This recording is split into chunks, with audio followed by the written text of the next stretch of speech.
Hi, Redheaded Riding Hood here, Red for short. I'm gonna read you William Barclay's Daily Celebration, Volume 2, for today, which is called compensation.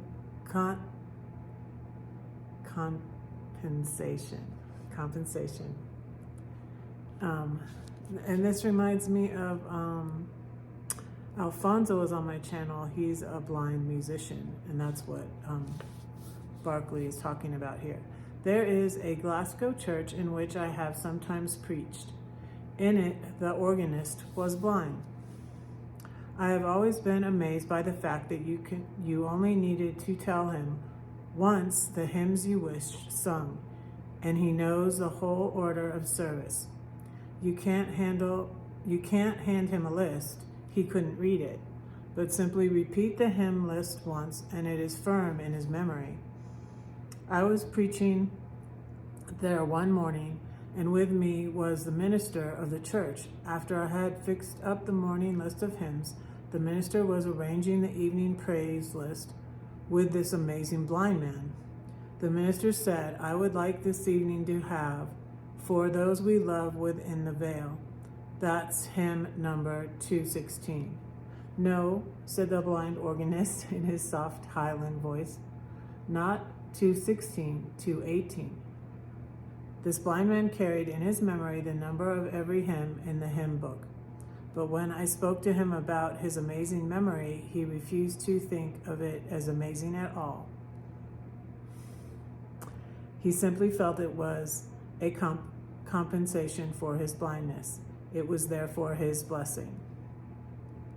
That's a good one. I do like these, so that's why I went back to reading these before I finished the red book, which was volume 1 of William Barclay's Daily Celebration.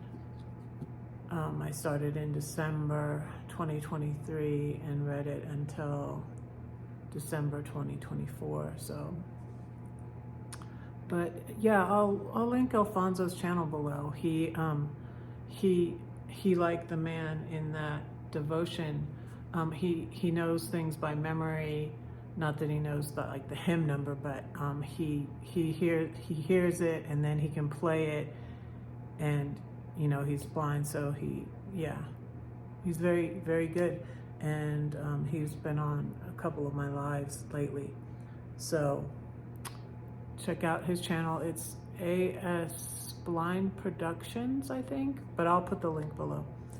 And that's all for right now. I'm busy still getting ready to move and thinking I will probably go sooner rather than later. There's really nothing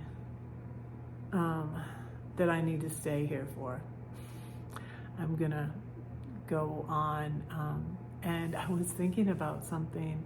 I'm pretty sure it was March 1st, 1979, that we moved to Boca Raton, Florida, and I haven't really lived in California aside from a few months in 2020 and 2021 when I was living there in my RV on my brother's property and helping with my sister-in-law who was in the end stages of breast cancer. So aside from that amount of time, which was a few months, I haven't moved permanently out there, and it will be March 1st, 2025, 46 years later. And I thought that was appropriate, and I was thinking of staying here maybe 3 more months and leaving in June or something. But I'm like, why? Why? My car tags are renewed in March. My P.O. box ends in February. I'm moving out of this apartment February 23rd. Gonna fit everything in my car, and then when I fit everything in my car, I might as well just go to California. I was having anxiety about thinking about moving that soon, but I'm really more prepared this time. When I left Georgia, I had so much stuff and so many loose ends to tie up. I rehomed my doggy. I did all sorts of things. I put things in the storage for my daughter to get. I just had so much stuff because I had lived in Georgia for 30 years, you know, and I had many things to do. Stuff off the old dinosaur of a computer and put it onto the laptop that I purchased at Best Buy, and the external hard drive, which got damaged, which I'm gonna try and get that fixed before I go.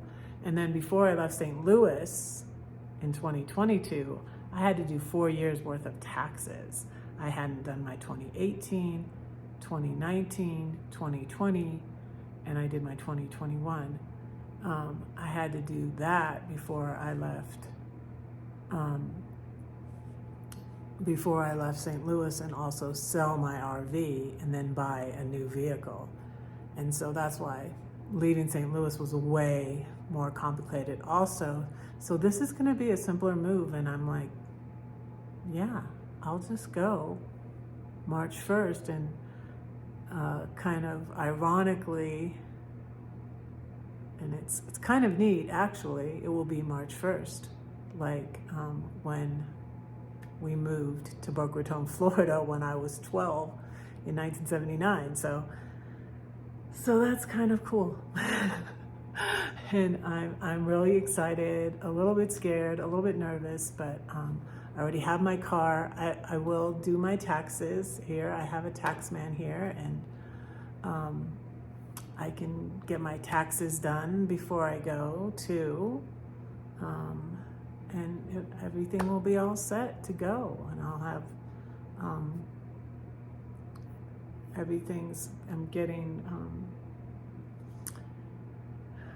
I now pretty much got rid of everything that was from my son. I've made like $260. The only thing I sold that I bought was my patio chairs and table. That's the only thing I've sold so far that I bought actually. And yeah, it's I'm paring it down. Got rid of all the pans. Like I had all these pans that I didn't use. I got this thing of pans, and they were all like miniature. They were like teeny tiny little pans, you know, and I hardly used them, and so I got rid of those. I only used the biggest pan in that thing. My son kind of laughed, like, "Oh, they're miniature." Oops, I didn't look at, you know, what the size of the box was in them. I don't know, but so that's something I gave away that I bought. But I still have the big pan I use all the time, and I'm about to make a King Ranch chicken casserole, so I'm about to cook the chicken in it. So there's my apartment, and the pan is over there on the stove. And so, yeah, I'm excited as it gets closer and I get rid of more things, and I'm getting excited. And it's really snowy and cold outside. So I'll show you.